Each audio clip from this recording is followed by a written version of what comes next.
Deep witnessing, shared transformation, and the kind of healing that happens when stories are heard.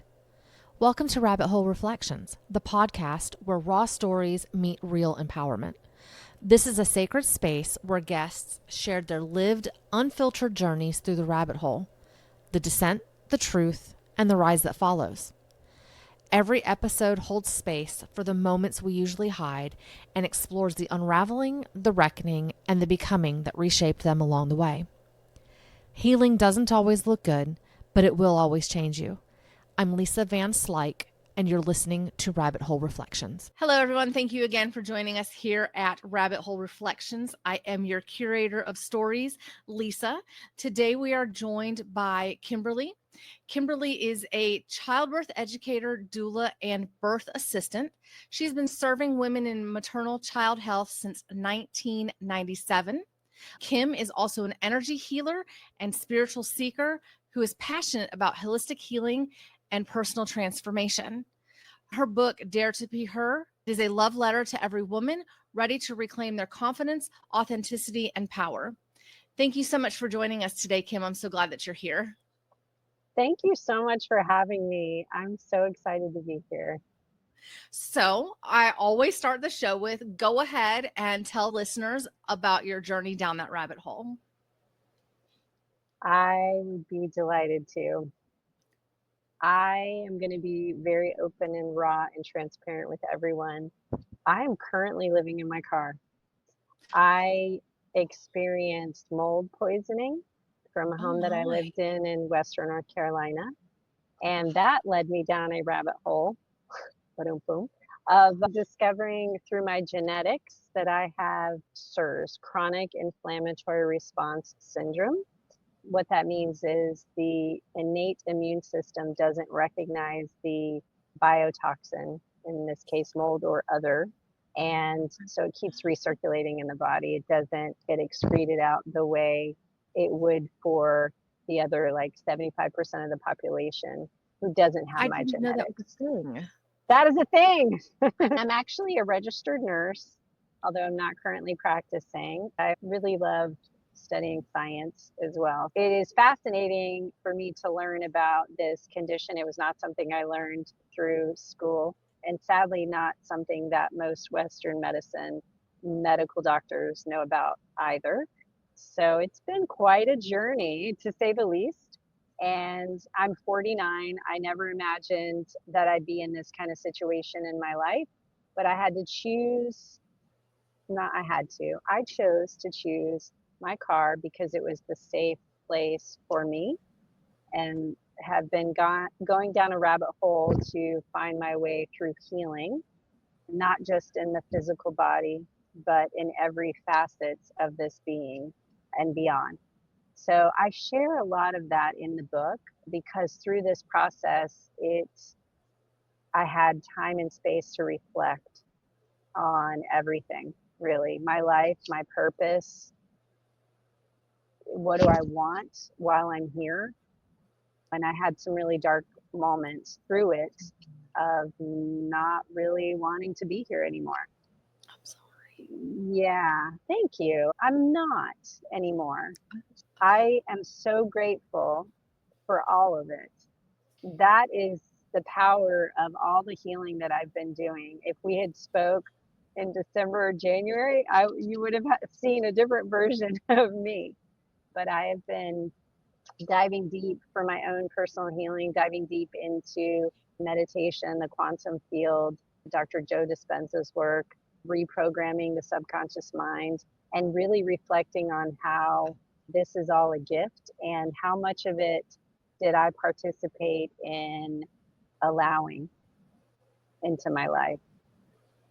So I'll pause there because I know that was probably a lot to digest. That is a lot to digest. I'm going to send you as much love and light as I possibly can. I'm so curious about both the mold as well as what you were diagnosed with, because as I said, I didn't even know that was a thing.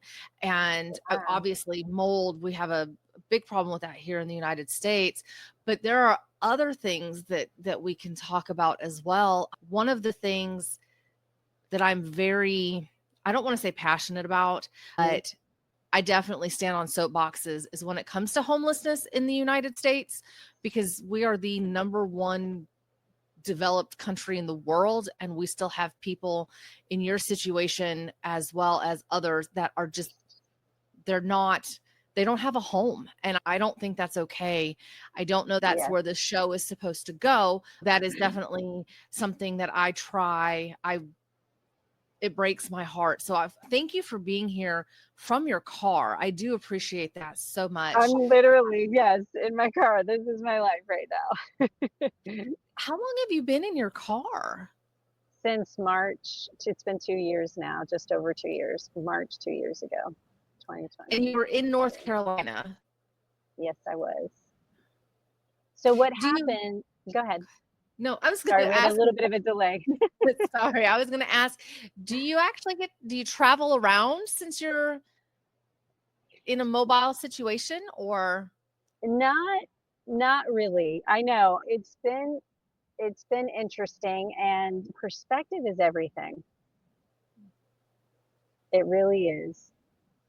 Because what you think about a situation, how you feel about a situation can change everything, right? Right. So to one person, whether you're thinking about yourself and looking at your own world and experience and situation and conditions, or if you're reflecting on someone else's life, although I believe we're all one. So, Me too.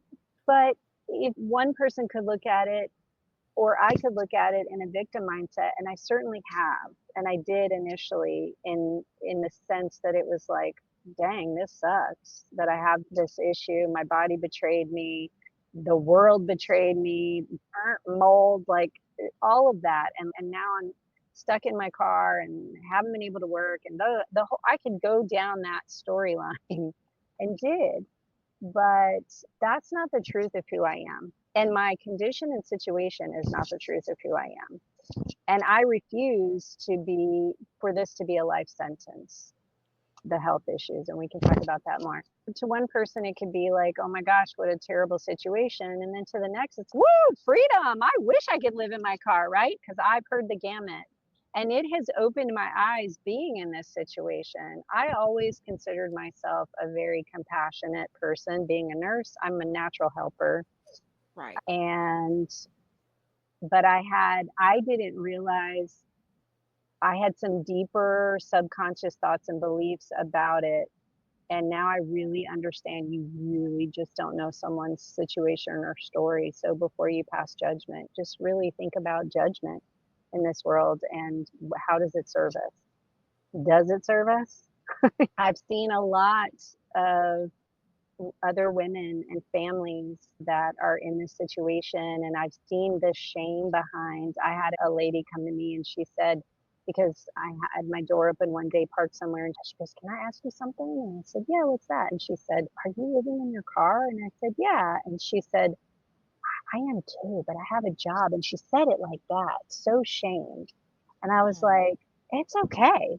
Like, it's okay. And let me give you my number and I'll help you in any way that I can. Yes. If I had, and I have no shame that this is a thing now, I think it's come into my awareness even more, particularly since the COVID pandemic shutdown, right? A lot of people in my sphere were buying campers, moving and living in their car, like just changing it up. So that's beautiful if that's what you want to do. And for me, what happens is I have reactions or triggers when I go into what I'm going to call an unsafe environment, which sadly for me has been more often an indoor environment, more places than not. Grocery stores, gyms, medical offices, regular office, homes. And just because it's new doesn't mean that it's biotoxin free. I say biotoxin because mold is just one, right? There's other endotoxins, actinomycetes, a lot of other things. And I won't go too heavy in the medical jargon, but so I'm really advocating for clean air policies. I've learned a lot through this and homelessness. I have big plans for things and strategies as I move through this because I'm still rising, I'm still healing in many ways, but I definitely want to help and offer support in any ways that I can for anyone who needs it. So, Are you a practicing doula? not currently anymore. So I became a doula I was always fascinated with women's bodies and birth. Ina May Gaskin's Spiritual Midwifery book, I read that as a teenager, and it opened up my world because she took the medical event out of it. Prior to that, it was you go to the hospital for birth and things like that. Birth is not a medical event. And no judgment. If that's where you feel safe to do it, by all means, that's what's more important, is that you feel safe. But for me, I have two girls. We did home birth, we did extended breastfeeding. I was also an international board certified lactation consultant. So I had the privilege of helping moms and babies with feeding challenges. I had a beautiful career in healthcare. And so when I became a doula, back then they only had birth doula trainings through DONA, Doulas of North America, and then ALACE, ALACE, labor assistants and childbirth educators came into the picture. And this was 96, 97, many years ago. And then I became a postpartum doula. Everything I could do along the way. I had plans to become a midwife and did get to attend a number of births in every facility, home birth center births. I worked at a freestanding birth center for a while, and hospital births as well. Yeah. In answer to your question, I'm no longer practicing, but It's interesting that you're on my show right now. Olivia, she went through a pretty traumatic experience when she was younger, and she carried it for years in her body. And we also talked about the medical. Obviously, birth is not a medical situation. It's not even a condition. I'm not dying. I'm carrying a human. But she went through her own story, her own transformation of holistic medicine and whatnot. And going back to your comment about the medical field and just how, gosh, we can even boil it down to how women are treated in the medical field and how we're just glossed over, or it's always, are you on your period? Are you menstruating? Is it PMS? Maybe you're going through menopause, or it's always related to our hormones and whatnot. With your experience with, you said it's CIRS? Yes, ma'am. It's Chronic Inflammatory Response Syndrome. What has been your experience with the medical industry? Yeah, it's great that you mentioned that.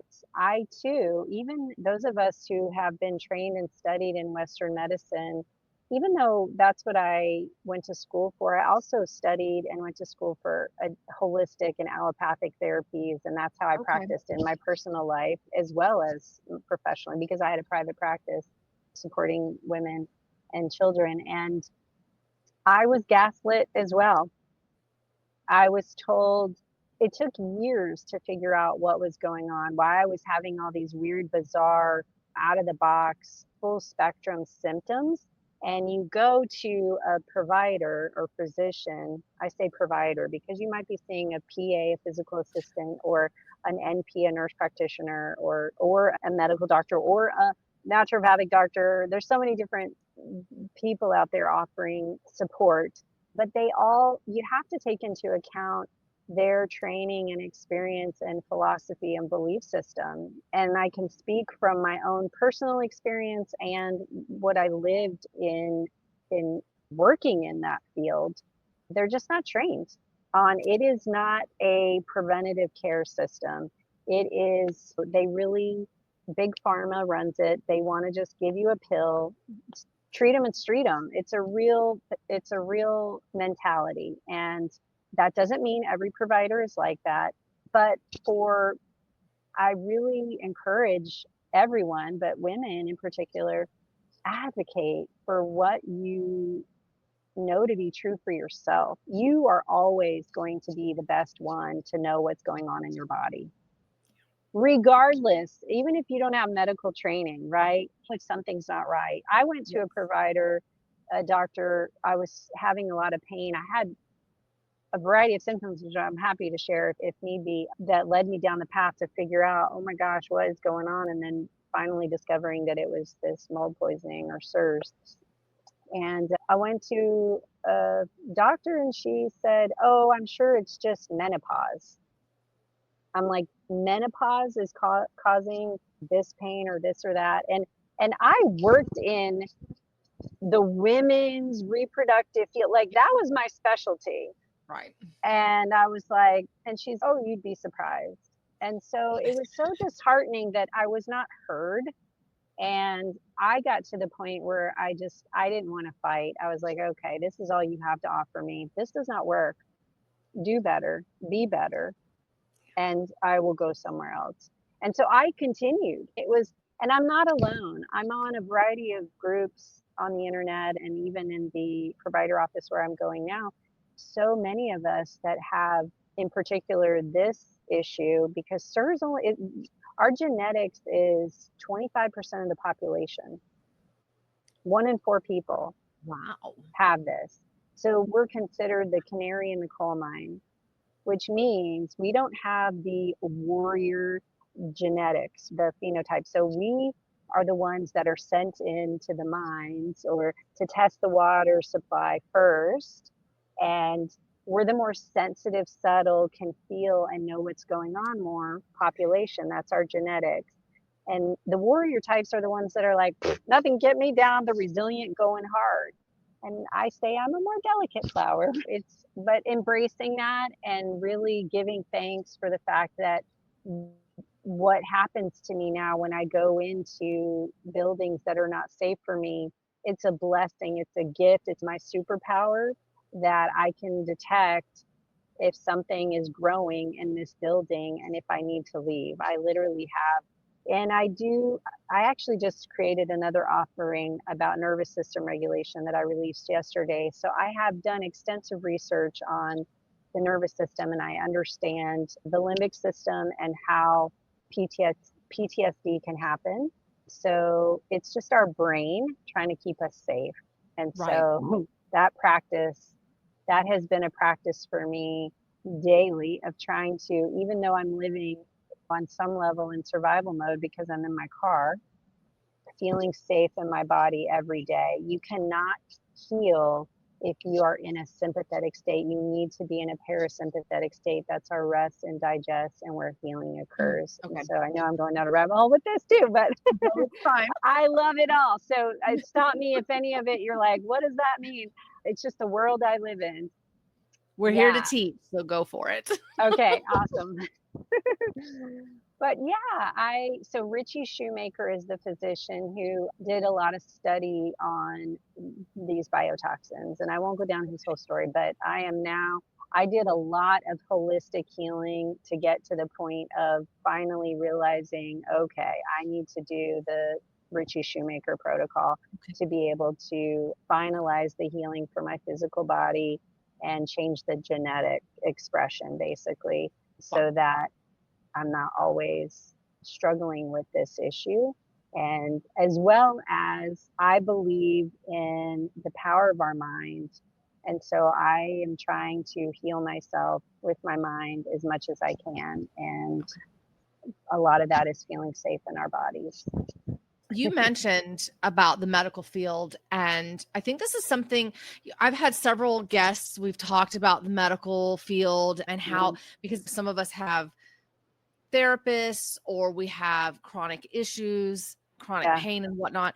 One of the things that was never really talked about was the perspective of the medical practitioner with not just their training, because we all know that everybody reads the same book. You go to these clinicals and your rotations and whatnot to receive more advanced training, but they're all being taught pretty much the same thing.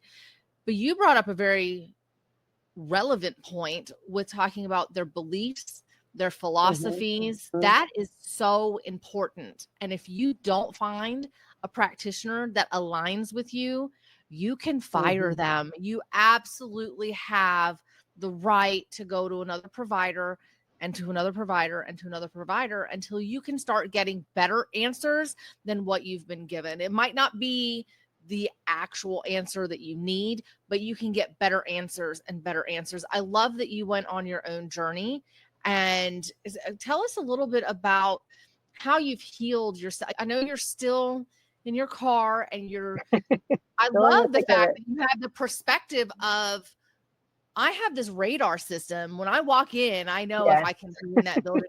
I absolutely love that perspective, because that to me is a superpower. Unfortunately, you're right. There was the whole canary in a cave, but from your perspective, that's a fabulous thing to have. What can you get? How do you get groceries? I'm so curious. And I know that's not what the show is about.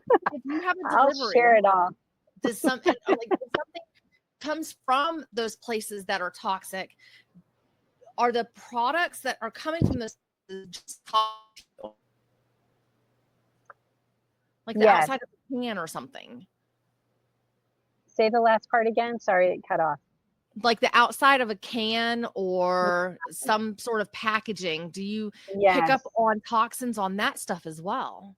I do, because I am ultra sensitive, and it's funny, hindsight is 2020. Looking back over my life, I've always had what I thought was a heightened sense of smell.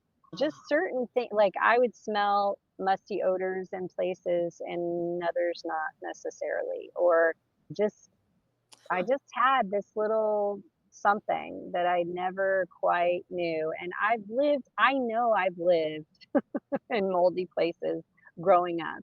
I think what happened though is the toxin bucket just got over full. And Ah, from a physiological stance, we can also talk spiritually about other things that may have been going on there or that were going on, and psychologically as well. But physiologically, the body can only clear out so much at a time, right? Literally. And I think the system just went down. The system crashed by being in it. I don't know if it was necessarily the quantity or the quality, the different types of mold, who knows?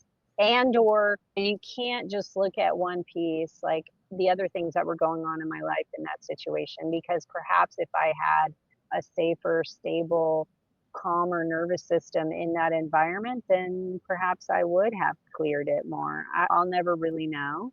I just know what I've lived through. I think we all can relate to that. Yes, I used to be very nervous about bringing anything into my sacred space here, which has become my home. Not right. true, actually. I'm going to take that back. My home is me. I am always my home. So I never say I'm homeless. I just say I'm living in my car, because also this is temporary. And I really thought it was going to be temporary, like a few months. I thought I just needed a little time, a little breather away from the moldy place and do some healing detox stuff. And then I'd be like smooth sailing, which is now over 2 years. Okay. But I just started treatment at this Shoemaker Protocol medical facility clinic, and I am seeing more improvement and more healing. I'm so grateful. But I used to be really nervous about that. I would be ultra cleaning things from all the protocols that I learned that would help keep things as sanitized as possible and minimize, because also bringing it in here is what I'm breathing every day, right? Because your air quality is so important. And I even got a little ozone machine to run, which my provider, also what I've learned too is the provider school of thought who do know about it, they either come from a kill philosophy of killing off these toxins and removing them, or just literally removing them. Okay. Kill them and bind them, or just pull them out of the body. And as with many of different philosophies in the world, right? It's mine is better. Whatever works for the person. I think we're also bio individual. Whatever recipe works for me may not be the right recipe for you. That's what I would empower everyone to know, right? When they're going into the healthcare system.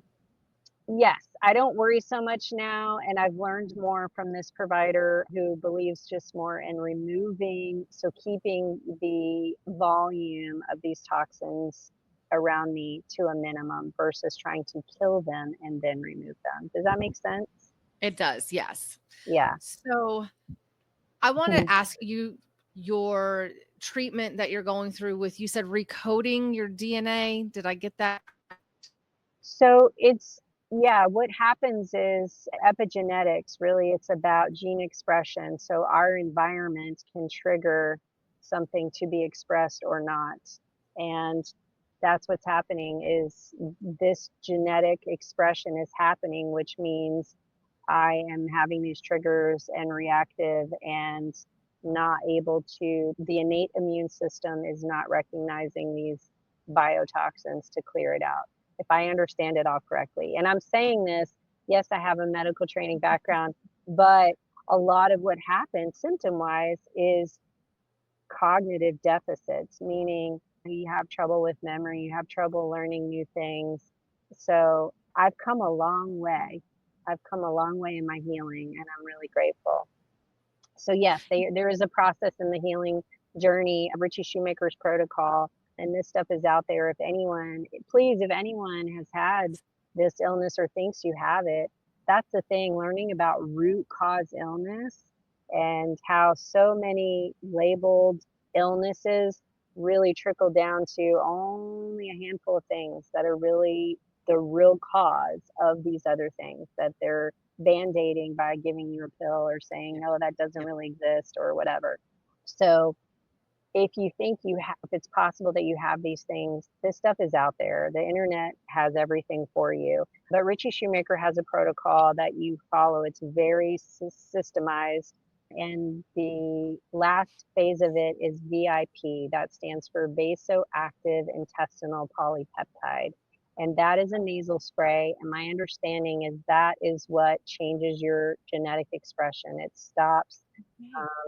Yeah. So once you feel well enough to be able to be on it, then that can really help be like the last push to the finish line. Humans are so fascinating that we can just take a nasal spray and just recode some things. That's just mind boggling to me. And we're absolutely fascinating creatures. You mentioned, so actually you said there's 1 in 4 people in the United States that carry it, have it. How is there an official diagnosis? Is there a test that they can ask for? Because I think this is important information for people to know. Sure. So it's an HLA-DR. Basically, it's your genetic. It's a very pricey blood work that they do, and they can tell you if you have the genetics. There's a whole panel of the recommended lab work that Richie Shoemaker suggests, but one of which is that HLA-DR. And there are practitioners that will tell you can test for mold by doing a urine test. I don't believe that to be true. I never did. That never resonated as truth for me. And so I'm not afraid to get on here and say that. And that is another one of those things. If you think about it, though, we can be eating, we excrete our urine, right? Our urine and feces, that's how, and sweating, there's a number of ways we excrete toxins in general. We're so beautifully designed. And this is why truthfully, I didn't want to even have to go through continued treatment. I really I trust my body. I always have. Our body is so capable of healing. You get a cut on your arm, you don't have to think about it, it's going to heal. So aside from these huge traumas that could happen in life, if you're in a car accident, I want to go to somebody who can help set the bone in place, right? Or provide surgery. But for most life experiences, our bodies are amazing and fascinating. And if you can believe in that, even more power to give that body the resources it needs to heal. And your diet, nutrition, all of those things matter. How you're treating yourself, how you're talking to yourself, the water that you're drinking. Are you drinking clean water? You can go to what is it? I forget the name now. There's a website you can type in your zip code and learn about all the things that are floating in your water. Getting sunshine, vitamin D every day, moving your body every day. These are things that matter to provide holistic health. I know I'm running off topic, so let me go back to your question. I get so fired up about it, So I'm glad we're talking about this. So I don't believe, it doesn't make sense that you can do a urine test, because you could be eating some food that has, let's say, a mycotoxin or mold or some other toxin in it and excreted. That's not going to really be a diagnostic tool, a definitive diagnostic tool to what's causing your health challenges. I did a number of things. I did blood work. I did the Shoemaker protocol blood work, lab work. And then I also tested in the home. And I tested with an ERMI test, and ERMI stands for Environmental Relative Mold Index. And basically, just the quick of it is you send in a dust sample and they send you back a report and let you know the levels, what they found and the levels of them. So mine was off the chart in red, and it just was another piece of evidence. What I already knew, that home probably was making me sick. So water damaged buildings, I believe the statistics are about 50% of the building in America, or about 50% of them are water damage. And the water damage, it takes 24 to 48 hours for mold to grow, mold and other toxins. Richie Shoemaker, my understanding, his diagnostic as well that you can do for $15 is called a VCS test. It's a visual contrast sensitivity test. His website is survivingmold.com. I'm not affiliated with any of this. I'm just being raw and sharing my journey with all of you. I wish I was an affiliate. That's the entrepreneur in me. No, I want everyone to be well and live your best life, be as vibrant as you can. So you never know. You start having stuff and you're going to get some help and it's not working, consider, could it be this, could it be that? Because they'll tell you all the symptoms that you could have. But the VCS test is something I did and something I have to do monthly while I'm being treated. And it tests for, there's two parts on it. Basically, you look at these, you cover one eye, you look at the screen, this little circle on the screen, and you've got to tell which way the lines are going. Are they going up? Are they diagonal? And what happens when you have a brain on fire, which is what happens when you have this chronic inflammatory response syndrome, right? Like your nervous system and your immune system is, oh my gosh, alarm, we've got stuff in here and we can't get it out. So over inflammation. So it messes with the cognitive function of the body. And then the second piece of that test is they just ask you a bunch of questions. Have you had this symptom in the last month? And so on. You just answer it, it gives you a score, and then they can track it on a graph of how you're progressing or not. That is so interesting that they do those types of tests. I was drawn to, is that why so many people might be suffering from dementia or Alzheimer's? You're so smart. You're so smart. Yes. So, I have heard, and don't quote me, I don't know, I haven't looked at the literature, but I've heard like MS, dementia, Alzheimer's, these things for sure, Parkinson's even, really the root cause of those. Fibromyalgia. Absolutely. And those types of. Absolutely. So many other things. That's why I say, look at the research out there, because they have research.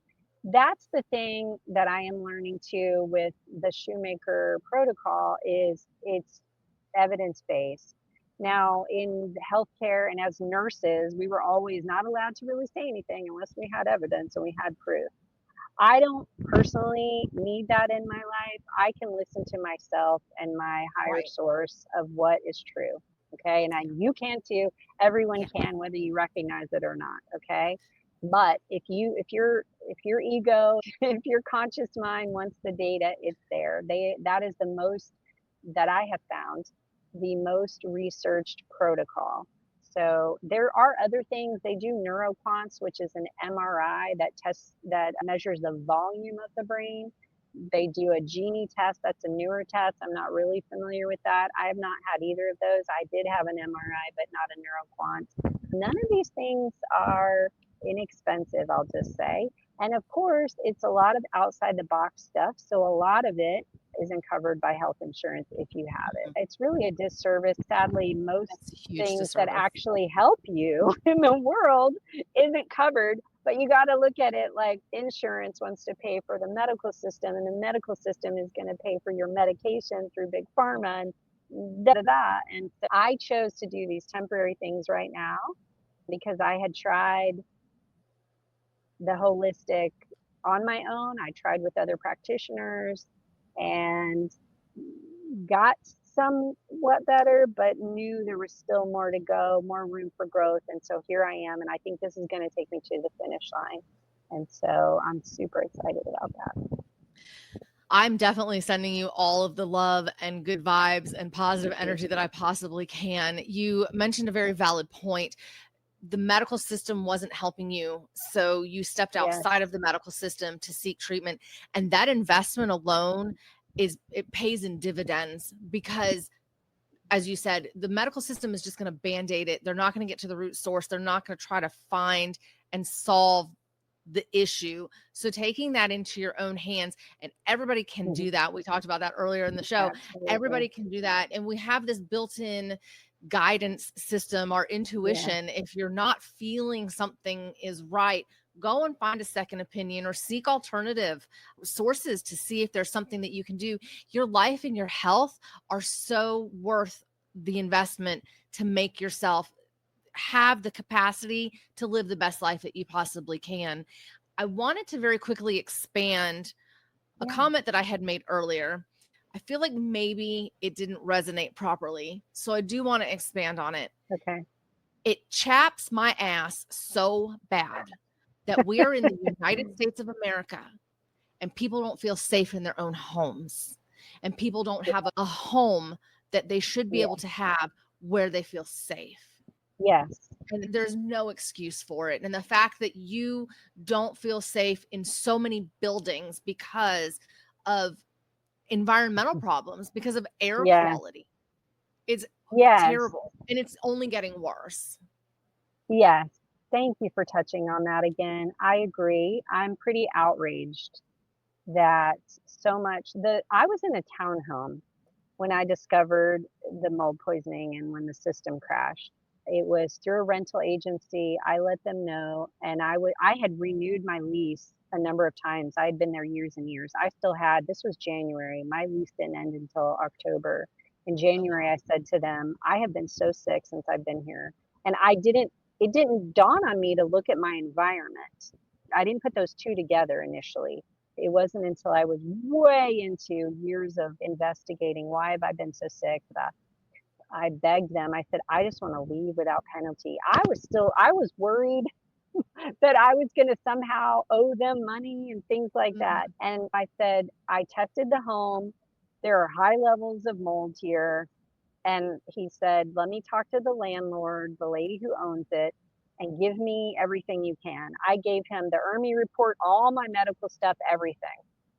He said, okay, no problem, you can leave. Within 3 days, they had turned it over and a new family was living in there. So there's no way they did any sort of remediation. And sadly, I've heard that story over and over. And there are people, I'm blessed that I have a car.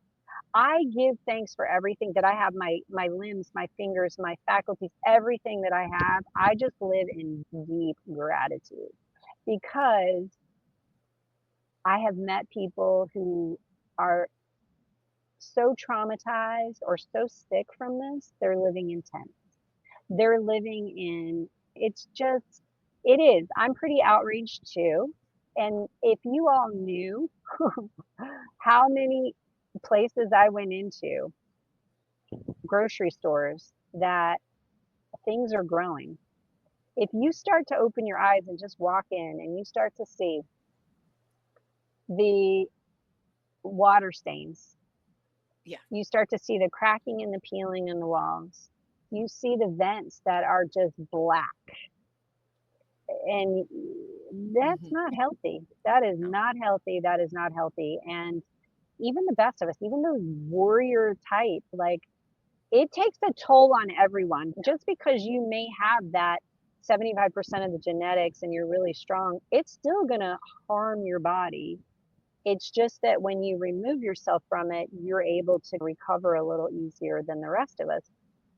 It's still going to take its toll. And we talked about like Parkinson's, MS, dementia, fibromyalgia. I also wonder about cancer because of the way we have our T cells basically can go either direction. And so that I think could be another expression of this. I would not be surprised. I'm not saying it is, but I would not be surprised. Yeah, we as a society, as a human race, Maslow's hierarchy of need, Yeah. if you know that pyramid, Safety being is number safe, one. being Yeah. safe, that's right. And so what does that mean? Your environment, the air quality that you're breathing. So I'm a big advocate for these things. I agree. I want us all to have safe homes, whether that's toxin free, and toxins not necessarily these microbials. It could be unhealthy abusive relationships. I went through that too. I've lived a colorful life, and the takeaway here is I've grown and I have learned, and I'm continuing to expand and evolve and be in deep gratitude for where I am and where I'm going. And I know that this is just a chapter. It's a longer chapter than I would prefer of my life story, but I hope that my story can inspire others to think about and advocate for yourself, for your health, for the environment that you're in, and keep growing, keep learning. The book that I wrote, Dare to Be Her, is all about stepping into your power and having confidence and authenticity. And it's designed for women. It's a beautiful offering if you've ever felt that you needed to shrink yourself, needed to quiet your voice, to play small. And it's really like a girlfriend's guide pep talk with actionable steps and tools to empower you. And it is so amazing. And I share a good bit of little nuggets of wisdom in there. I'm so happy to share that with you, as well as this program that just launched, From Triggers to Trust, which is a nervous system sanctuary. And it will bring so much peace and grounding to your life. I can't think of anyone who wouldn't feel totally, it's like a soothing balm, who wouldn't feel totally blissed out and peaceful with it. So you can find everything of my offerings on my website at kimberlyrush.com. Thank Perfect. you so much. You're welcome. Can they get in touch with you on any social media as well? I have a number of social media platforms, but I really haven't been active in them with hunkering down and focusing on my own healing. So the best way would be to just go to kimberlyrush.com. That's KIMBERLYRUSH.com. And all of that information will be included in the show notes and the description on Wonderful. YouTube. So they will be able to connect with you through your website, and all of that will be posted there. Kimberly, thank you so much for being here. You mentioned a very vital part of our existence, and that's gratitude. And having gratitude helps you heal. And I am so grateful that you were here today to share your story with us.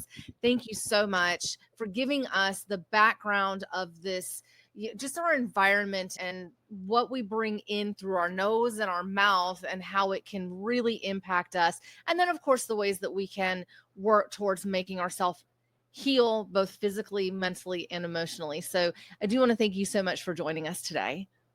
I'm so grateful for you. Thank you for having me, Lisa. Thank you, everyone, for listening to Rabbit Hole Reflections. I am your host, Lisa. I hope you all have a wonderful rest of your day. Thank you for joining us on another journey down the rabbit hole. We all face our own descent. It's not the falling that defines us, it's how we rise and what we carry back. If this episode spoke to you, share it. And if you haven't already, follow the show so you don't miss what's next. You can connect with the Rabbit Hole Reflections community on Instagram and Facebook at Rabbit Hole Reflections, and catch full episodes on YouTube at Rabbit Hole Reflections Podcast. If you're ready to share your own voice with the world, check out my podcast workshop linked below. I'll walk you through launching your own show, even if you're not techie. And stay tuned, my book Quieted Flames and Silent Sparks is coming soon. It's the story behind the stories, and I can't wait to share it with you. Until next time, keep rising, keep reckoning, keep remembering who you are. I'm Lisa Van Slyke, and this has been Rabbit Hole Reflections.